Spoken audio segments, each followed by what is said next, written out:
ఈరోజు ముచ్చర్ల దగ్గర భూసేకరణకు సంబంధించి ఈరోజు అక్కడ ఫార్మాసిటీతో పాటు అలైడ్ ఇండస్ట్రీస్ కోసం భూసేకరణ చేస్తున్నామని నోటిఫికేషన్లు ఇచ్చిండ్రు. కావాలంటే ఆ నోటిఫికేషన్ నేను అధికారులకు చెప్పి తెప్పిస్తాను.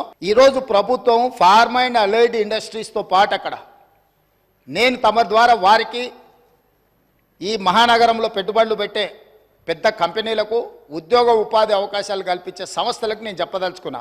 అక్కడ skill university, young India skill university రేపు సాయంత్రం 4 గంటలకు ప్రారంభించబోతున్నాం. ఈ రోజు హైటెక్ సిటీ దగ్గర ఉన్న నేషనల్ అకాడమిక్ ఆఫ్ కన్స్ట్రక్షన్ NACని మేము అక్కడికి షిఫ్ట్ చేసి పెద్ద ఎత్తున స్కిల్ సెమీ స్కిల్డ్ అందరికీ నిరుద్యోగ యువకులకు నేర్పించాలి. అక్కడికి దాన్ని బదిలీ చేసి అక్కడ పెద్ద ఎత్తున వ్యవస్థను ఏర్పాటు చేయాలనుకుంటున్నాం. దాన్ని ప్రోత్సహించడానికి దాంట్లో ఆ కార్యక్రమాలలో పాల్గొనడానికి మీరు ముందుకు రండి. నేను హెల్త్ టూరిజం హబ్ క్రియేట్ చేస్తా అని చెప్పిన.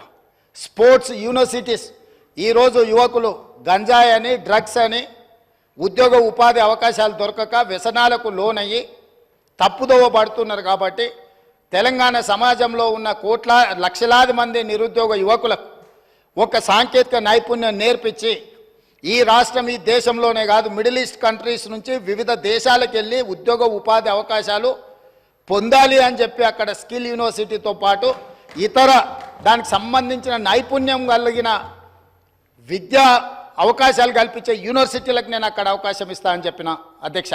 అదేవిధంగా హెల్త్ టూరిజం, ఈరోజు భారతదేశంలో ముఖ్యంగా హెల్త్ సిటీగా డెవలప్ అయిన హైదరాబాద్కి వేలాది మంది ఇక్కడికి రావాలనుకుంటున్నారు అధ్యక్ష.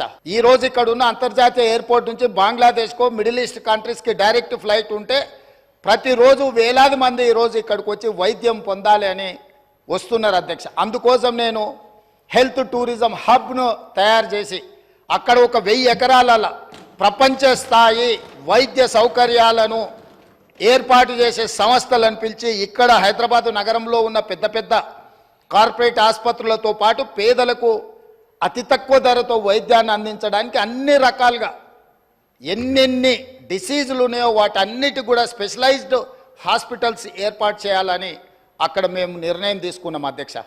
అదేవిధంగా స్పోర్ట్స్ అండ్ గేమ్స్, చిన్న చిన్న దేశాలు ఒలింపిక్స్ లాంటి పోటీలలో వాళ్ళు ఎన్నో పథకాలు తీసుకెళ్తారు. ఒకనాడు ఏషియన్ గేమ్స్ గచ్చిపల్లిలో మనం నిర్వహించుకున్నాం అధ్యక్ష. అంతర్జాతీయ స్థాయిలో ఆటల పోటీలు నిర్వహించుకున్న హైదరాబాద్ రాష్ట్రము తెలంగాణ ఈరోజు ఆనాడు నిర్మించిన ఇన్ఫ్రాస్ట్రక్చర్ని ఈరోజు మనము అసలు ఎలాంటి ఉపయోగం లేకుండా నిరుపయోగంగా తాగుబోతులకు అడ్డాగా ఈ స్టేడియంలన్నీ మారుతున్నాయి. అందుకే ఈరోజు ఉన్న స్టేడియంలతో పాటు అక్కడ ఒక స్పోర్ట్స్ యూనివర్సిటీని పెట్టి అంతర్జాతీయ ప్రమాణాలతో ఈ దేశంలో ఉండే యువకులకు అందరికీ ఇక్కడ శిక్షణ ఇవ్వడానికి అన్ని ఏర్పాట్లు చేయాలని మేము అక్కడ ప్రయత్నం చేస్తున్నాం అధ్యక్ష. ఇవాళ యువకులకును క్రీడల వైపు ప్రోత్సహించాలన్న ఆలోచనతో అక్కడ ఒక స్పోర్ట్స్ యూనివర్సిటీ, ఒక స్పోర్ట్స్ హబ్ చేయాలనుకుంటున్నాం అధ్యక్ష. అంతర్జాతీయ ప్రమాణాలతో క్రికెట్ నిర్వహించడానికి అక్కడ ఒక స్టేడియం నిర్మించడానికి BCCIతో నేను మాట్లాడిన అధ్యక్ష.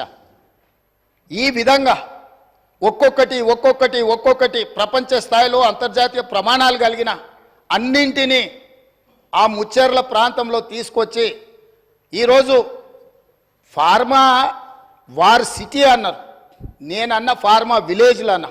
ఇట్లాంటి పొల్యూటెడ్ ఇండస్ట్రీ కాకుండా జినోమ్ వ్యాలీలో ఏదైతే ఫార్మా రిలేటెడ్ ఇండస్ట్రీస్ ఉన్నాయో, ఫార్ములేషన్స్ అంటే ట్యాబ్లెట్స్ చేసేటివి ఉన్నాయో, R&D ఉందో, రీసెర్చ్ అండ్ డెవలప్మెంట్, ఇప్పుడు IDPL బంద్ అయిపోయింది అధ్యక్ష.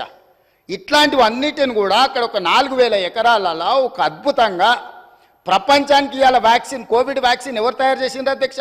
ప్రపంచంలో 4 వ్యాక్సిన్లు ఉంటే 3 వ్యాక్సిన్లు మనం తయారు చేసినాం అధ్యక్ష. భారతదేశంలో 4 వ్యాక్సిన్లు వస్తే 3 మన దగ్గర ఉన్నాయి, ఒకటి పూణే నుంచి వచ్చింది అధ్యక్ష. అదేవిధంగా మా మిత్రుడు శ్రీధర్ బాబు గారు ఉన్నారు.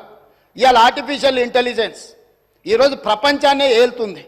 ఈరోజు ఏం కావాలన్నా అద్భుతాలు సృష్టిస్తుంది. ఆర్టిఫిషియల్ ఇంటెలిజెన్స్ ఈరోజు అగ్రికల్చర్కి అగ్రికల్చర్ కూడా మొత్తం దాన్ని అనుసంధానం చేసి ఇతర వృత్తులకు అనుసంధానం చేసి ఈరోజు ప్రపంచం అంతా IT రంగం నుంచి ఆర్టిఫిషియల్ ఇంటెలిజెన్స్ అటువైపు వెళ్తున్నది అధ్యక్ష. అక్కడ 200 ఎకరాల ఒక ఆర్టిఫిషియల్ ఇంటెలిజెన్స్ హబ్ను పెట్టి ప్రపంచ స్థాయిలో పేరుగాంచిన సంస్థలను అక్కడ తీసుకొచ్చి అక్కడ ఏర్పాటు చేయాలని మేము ప్రయత్నం చేస్తున్నాం అధ్యక్ష. రోజుకు 18 గంటల అధికారులను సమన్వయం చేసుకుంటూ ప్రపంచంలో ఉన్న ప్రతి ఒక్కరిని మేము సంప్రదిస్తూ ముందుకెళ్తున్నాం.